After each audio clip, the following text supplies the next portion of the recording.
Arin arag nakaagi ka na. Kamuti. Wara pag-aarag. Tara. Man daw. Ano na ingat buhay.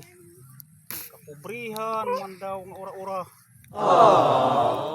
Siguro kung anaghimo ha atin mga riko ano nga mga kag-anak.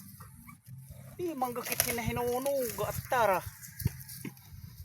Pero kay mga problema, waray.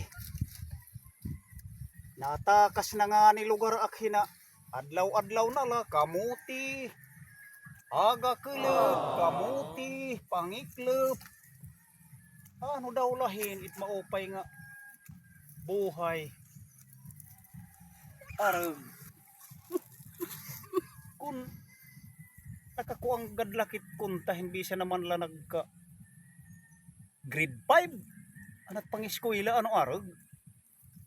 Kay ano pa, kuri mangga kay mga pobre man. Siya, tara. Kung mga riko nga nakuanan tanat mga kag-anak. Pero asya arag, pag ilib lakit, darat at paghigagmaay. Anto sa tala, it kapobrihan. May mahit adlaw gihap nga. Kumbaga, makakaahon-ahon kitingguti. Ngan maiba na maakarag. Maiba na nga istorya ano, ay lada pagraraot. May ko kasi nahibatian. Ngin, pamatayon ta maghusay nga mga kababayanan. Di ka mapagtatago kunta. Baan mananalagan gak nga dihabuki. Kay ano mananalagan ka arag? Kay ano mananalagan ka? Hindi ka mamahusay. Kay siyempre mananalagan ka kay pamamatayon mo. Ipagraot. Diri ang siring. Pamatayon nga nit mga maghusay nga kababayanan.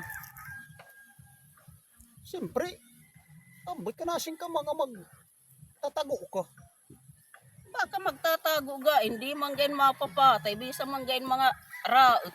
Kaya ano matago ka, di ka mamahusay. Maraksot ka man. Ba, nagkara. Ano tiniring ha? Kaya ano itimihiring hakarag, mapurot Kay talaga nga maraot ka. Nag-iinantuson laak. Run.